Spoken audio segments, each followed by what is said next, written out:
या so I am back. One shot video में ऐसे ही होता है कि कुछ ना कुछ ऐसा हो जाता है कि आपको दोबारा से थोड़ा सा पोर्शन करना पड़ता है। Okay, so after the break चलिए देखते हैं कि फ्लोटिंग और सिंकिंग क्या होती है। ठीक है, आपने देखा होगा कि जैसे आप ये बाल्टी में ऐसे बॉटल रखोगे तो वो ऊपर फ्लोट करती रहती है, लेकिन अगर भरी बॉटल रखोगे तो वो नीचे सिंक कर जाएगी, राइट। तो अब अपन ये समझते हैं कि ये हो क्या रहा है यहाँ पे, ये कब फ्लोट करेगी और कब सिंक करेगी। तो जब ये फ्लोट सबसे पहले हम ये समझते हैं कि इस पे फोर्सेस क्या क्या लग रही हैं। तो एक फोर्स नीचे की तरफ लग रही है, कौन सी फोर्स? जो अर्थ दे रही है, and that force is called gravitational force या फोर्स ऑफ ग्रेविटी। ठीक है, तो वो नीचे की तरफ खींचेगी। लेकिन इसके ऊपर एक और फोर्स होती है जो पानी में लगती है, जो ऊपर की तरफ उसको ढकेलती है, उसको बोलते हैं बॉयंसी या बॉयंट फोर्स। बॉयंट फोर्स, ठीक है। तो अगर ये जो बॉयंट फोर्स है ये ज़्यादा है और ग्रेविटेशनल फोर्स कम है, यानी नीचे ले जाने वाली फोर्स कम है, मतलब ये तो कांस्टेंट है, ये हमेशा कांस्टेंट रहेगी। लेकिन अगर ये कम है और ये ज़्यादा है तो क्या होगा कि ये ऊपर फ्लोट करने लगेगा। ठीक है, इसका जस्ट ऑपोजिट होगा कि अगर अपन ने बॉटल भर के रख डाल दी ऊपर तो वो सिंक कर जाएगी। क्यों? क्योंकि उस पर ग्रेविटेशनल फोर्स ज़्यादा लगेगी। क्यों ज़्यादा लगेगी? क्योंकि उसका मास बढ़ गया है, राइट। तो मास बढ़ने की वजह से क्या होता है, ग्रेविटेशनल फोर्स उसकी नीचे की तरफ बढ़ जाएगी और फिर जो बॉयंट फोर्स है वो उसकी कंपेयर टू ग्रेविटेशनल कम हो जाएगी।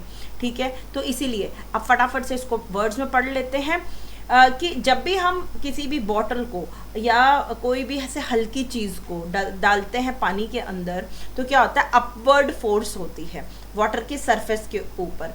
इस फोर्स को क्या होता है, the force applied by a liquid on an object in the upward direction. जो अपवर्ड डायरेक्शन में लगती है उसको कहते हैं अपथ्रस्ट या फिर बॉयंट फोर्स। याद कर लो, बहुत इंपॉर्टेंट टॉपिक है ये, बॉयंसी बोलते हैं इसको। ठीक है, बॉयंट फोर्स या अपथ्रस्ट जब भी लिक्विड में किसी को भी डालेंगे, इसीलिए बोलते हैं ना कि अगर आप स्विमिंग पूल में हो और अगर आप अपने आप को हल्का छोड़ दो, आपको तैरना नहीं आता, आप अपने आप को पूरी तरह से छोड़ दो तो आप अपने आप ऊपर आ जाओगे। बिकॉज लिक्विड की प्रॉपर्टी होती है कि वो आपको ऊपर की तरफ ढकेलती है। ठीक है, when a object is placed in a liquid the gravitational force due to earth acts in the downward direction। ये हमने देख लिया है।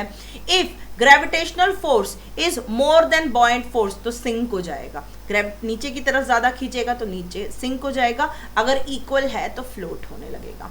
ठीक है, और ये किस पे डिपेंड करता है, बहुत सारी चीज़ों पे डिपेंड करता है, जिसमें से एक होती है डेंसिटी, जो इस क्लास में हमें पढ़ने की ज़रूरत नहीं है, तो आप बिल्कुल चिंता मत करो। बस आपको दो चीज़ पढ़नी है कि जब भी लिक्विड के अंदर कोई भी चीज़ डालते हैं तो लिक्विड अपथ्रस्ट पैदा करती है जिसको बोलते हैं बॉयंट फोर्स, और ग्रेविटेशनल फोर्स नीचे लेके जाती है। अगर ग्रेविटेशनल फोर्स ज़्यादा है तो वो डूब जाएगा, अगर ज़्यादा नहीं है तो वो ऊपर तैरने लगेगा। ठीक है, अब आर्किमिडीज प्रिंसिपल एक होता है, ये भी आपको शॉर्ट में समझना है लेकिन ये आ सकता है, it's a very very important topic. ठीक है, Archimedes a famous Greek scientist discovered that when an object is fully or partially immersed in liquid it experiences upward force which is equal to the weight of the liquid it displaces। मतलब जब याद है आपको, अगर बाल्टी पूरी ऊपर तक लबालब भरी हो और अगर आप उसमें एक कप डालने की कोशिश करते हो तो जैसे ही वो कप अंदर जाते हैं पानी थोड़ा सा निकल आता है, या आप कोई भी चीज़ उसमें डालोगे तो पानी थोड़ा सा निकल आएगा। तो ये जो अपवर्ड फोर्स ये क्रिएट करती है जब वो किसके ऊपर डिपेंड मतलब उसको किससे उसने रिलेट किया था कि कितना लिक्विड बाहर निकल पाता है। ठीक है, this is known as Archimedes principle. If the weight of a liquid displaced by an object is smaller, अगर कम वेट बाहर निकल रहा है, वेट ऑफ द लिक्विड यानी जो पानी बाहर निकला है वो कम है, then the object will sink. अगर वो कम है तो ऑब्जेक्ट सिंक हो जाएगा। If the weight of the liquid displaces is equal to the weight of the object, अगर दोनों का वेट बराबर है तो वो फ्लोट करने लगेगा। ठीक है, अगर ज़्यादा है तो मतलब कि वो नीचे की तरफ जाता जा रहा है तो पानी लिक्विड कम निकलेगा और वो नीचे फटाक से बैठ जाएगा। अगर इक्वल है तो फिर वो फ्लोट करेगा, इक्वल तो फ्लोट करेगा, और अगर कम पानी निकल रहा है मतलब कि वो सिंक कर जाएगा। ठीक है, एक और चीज़ आपने सुना होगा कि प्यूमिक स्टोन्स होते हैं, आपके घर में हो सकता है कोई यूज़ करता हो अपनी हील्स साफ़ करने के लिए, जो पैरों में हील होती है उसको साफ़ करने के लिए एक प्यूमिक स्टोन यूज़ होता है। अगर आपको नहीं पता है तो आप अपनी मम्मा से पूछना कि कोई प्यूमिक स्टोन होता है क्या।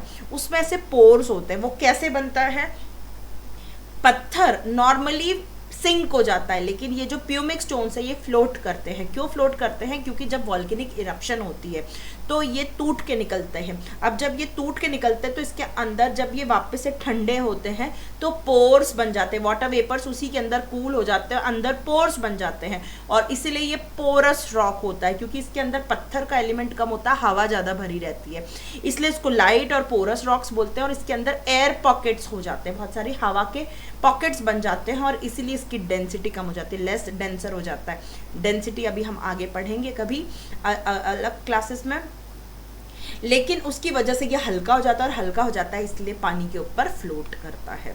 ठीक है, सो आज के इस चैप्टर में हमने बहुत सारी चीज़ें पढ़ ली, फोर्स पढ़ लिया, उसके टाइप्स पढ़ लिए, और फिर हमने लास्ट में ये पढ़ लिया अपना फ्लोटिंग और सिंकिंग का कॉन्सेप्ट।